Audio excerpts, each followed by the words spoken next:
అందరికీ నమస్తే. నేను మీ జర్నలిస్ట్ శంకర్ని.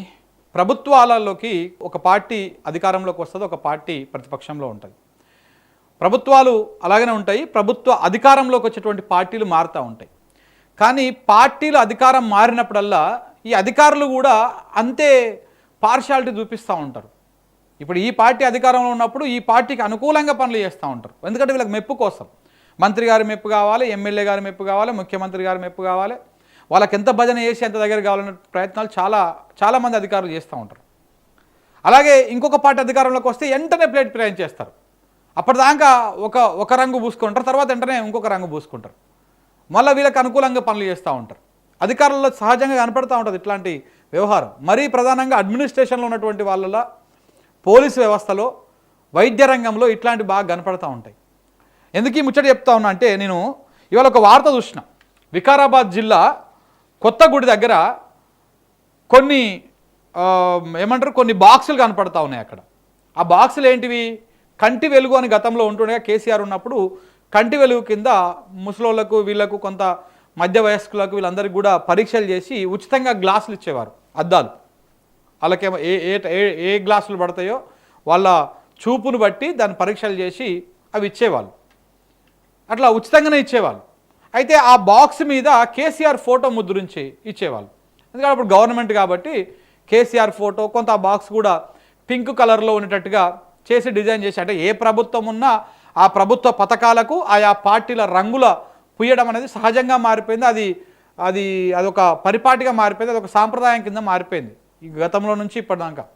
టీడీపీ అధికారంలో ఉంటే పసుపు రంగుని బలవంతంగా రుద్దుతూ ఉంటుంది. కాంగ్రెస్ పార్టీ అధికారంలో ఉంటే 3 రంగుల జెండాని బలవంతంగా రుద్దుతూ ఉంటారు ప్రజల మీద.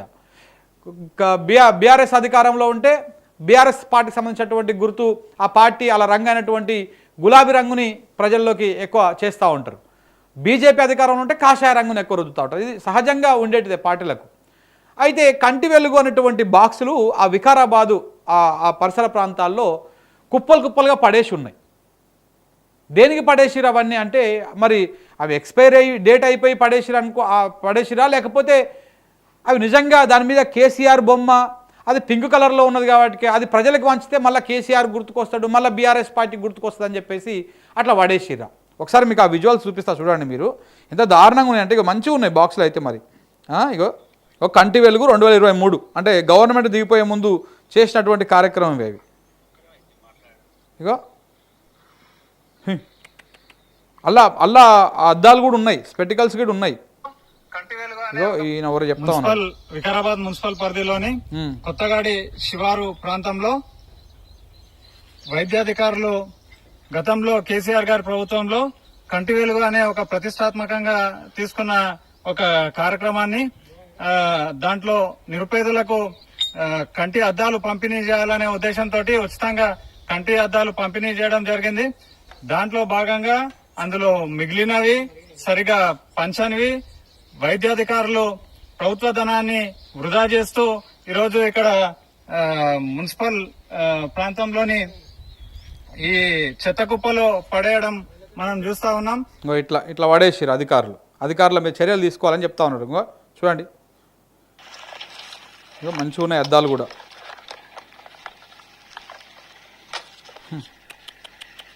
నాకు తెలిసి ఒక 2-3 ఊర్లో సరిపోతాయి అవి.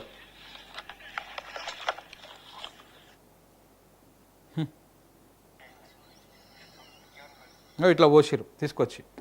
ఎందుకంటే దానికి కారణం ఏంది? కేవలం కేసీఆర్ ఫోటో దాని మీద ఉందని. అవి గులాబీ రంగులో ఉన్నాయండి, లైట్ గులాబీ రంగులో ఉన్నాయి, లైట్ పింక్ కలర్లో ఉన్నాయి అవి ఆ బాక్సులు అన్నీ కూడా. అందుకని వైద్యాధికారులు తీసుకొచ్చి మొత్తం ఆడ కుప్పగా శతకుప్పలా పోసిపోయారు. ఇది చిన్న విషయమే కావచ్చు, మేబీ అవన్నీ కలిపితే 2-3 లక్షలు ఉండొచ్చు దాని కాస్ట్, చిన్న విషయమే కావచ్చు. కానీ ప్రభుత్వ అధికారులు ఏ రకంగా అవి ఎవరో ఒక పేదోళ్లకు ఆ కంటి పరీక్షలు చేయించుకోలేనటువంటి వాళ్ళు, అది అద్దాలు కొనలేకుండా కంటి చూపు చూడలేక ఇబ్బంది పడుతున్నటువంటి వాళ్ళు బొచ్చెడు మంది ఉంటారు ఊర్లలో. ఎవరో ఒక 2-3 గ్రామాలకు ఇచ్చినా, లేకపోతే ఏదైనా స్వచ్ఛంద సంస్థకు పిలిచి అయ్యా ఇవి మీరు ఇవి తీసుకొని వాడుకోండి అని వాళ్ళకిచ్చినా వాళ్ళన్నా వాడతారు కదా, ఎవరికో ఒకరికి పెడతారు, ఇస్తారు కదా. అలా కాకుండా పడేస్తే ఏమొస్తుంది? ఇదొకటే కాదు, కేసీఆర్ కిట్ను కూడా ఆపేసారు. బాలింతలకు పుడుతున్నటువంటి వాళ్ళకు కేసీఆర్ కిట్ చాలా అద్భుతంగా పనిచేస్తూ ఉంటుండే. సరే పేరును మార్చేటుండే, కేసీఆర్ కిట్ తీసేసి రేవంత్ కిట్ అని పెడతామే, లేకపోతే సోనియమ్మ కిట్ అని పెడతామే, ఇందిరమ్మ కిట్ అని పెడతామే, రాహుల్ గాంధీది పెద్ద కిట్ అని పెడతామే, ఏదో ఒకటి పేరు పెట్టేసి అది ఇస్తే అయిపోతుండే కదా. మొత్తానికి ఆ స్కీమ్ మొత్తానికే బంద్ పెట్టేసారు. గొర్రెల స్కీమ్ ఉంది, యాదవ సోదరులకు ఎంత మంచి స్కీమ్ అది. కేసీఆర్ గుర్తొస్తాడు గొర్రెలు ఇస్తే అని చెప్పేసి ఆ స్కీమ్ మొత్తానికే బంద్ పెట్టారు. మళ్ళీ దాని మీద విచారణ అని ఈడీ అని అదో దుకాణం మొదలుపెట్టారు. కేసీఆర్ కట్టడానికి కాళేశ్వరాన్ని దాని మీద ఒక బదనాం వ్యవహారం, కేసీఆర్ కట్టడానికి ఆ పాలమూరు రంగారెడ్డి రెడీగా ఉన్న లాంచ్ చేయకపోవడము, ఇట్లాంటివన్నీ కూడా అంటే కేవలం కేసీఆర్ మీద ఉన్న కోపము, ఆ పార్టీ మీద ఉన్నటువంటి కోపంతో ఇట్లాంటి కార్యక్రమాలు చేస్తూ ఉన్నారు ప్రభుత్వ అధికారులు, ఆ అధికారంలో ఉన్నటువంటి పార్టీ కూడా. మరొక పని చేద్దాం సార్, మీరు ఇప్పుడు నిన్ను చేస్తున్నారు కదా, ఈ తెలంగాణ రావడానికి ఎవరు ఒప్పుకున్నా ఒప్పుకోకపోయినా, ఎవరు దాన్ని అంగీకరించకపోయినా కేసీఆర్ పాత్ర సింహభాగం, దాంట్లో ఎలాంటి అనుమానం లేదు. ఈ దేశంలో ఎన్ని రాజకీయ పార్టీలు ఉన్నాయో అన్ని రాజకీయ పార్టీలను ఒప్పించి మెప్పించి తెలంగాణ రాష్ట్రాన్ని తీసుకొచ్చింది కేసీఆర్.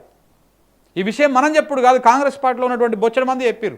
సరే ఇప్పుడు చెప్పకపోయి ఉండొచ్చు, ఎందుకంటే ఇప్పుడు ప్రతిపక్ష పార్టీ వాళ్ళకి మైలేజ్ వస్తుందని మేమే ఇచ్చినామని చెప్పుకుంటారు. కానీ తెలంగాణ వచ్చింది అంటే దానికి కారణం కేసీఆర్. మరి తెలంగాణ తెచ్చినటువంటి కేసీఆర్ పేరు గుర్తుకు రావద్దని కూడా మరి తెలంగాణ తీసుకుపోయి కూడా మరి వాళ్ళని కలుపుదామా, ఆంధ్రప్రదేశ్లో కలుపుదామా, తెలంగాణ పేరునే మార్చేద్దామా? ఇలా ఏ ఊరికి పోయినా ఎక్కడికి పోయినా చెరువు కనపడతా ఉంది, చెరువులో నీళ్ళు కనపడతా ఉన్నాయి. దానికి కారణం ఏంటిది? సమైక్య పాలనలో మొత్తం తాంబేల లెక్క మారినటువంటి చెరువులు మిషన్ కాకతీయ అనేటువంటి స్కీమ్ తోటి మొత్తం చెరువుల పూడిక కార్యక్రమాలు చేసిరు.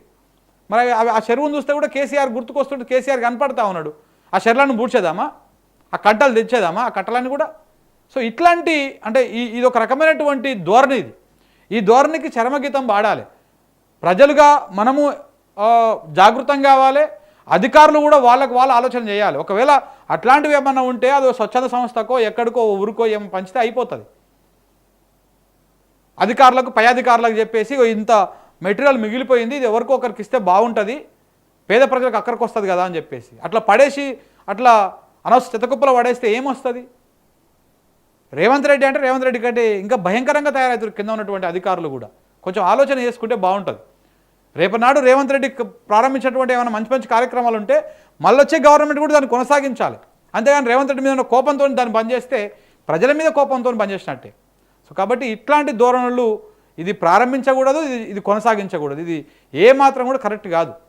Thank you very much.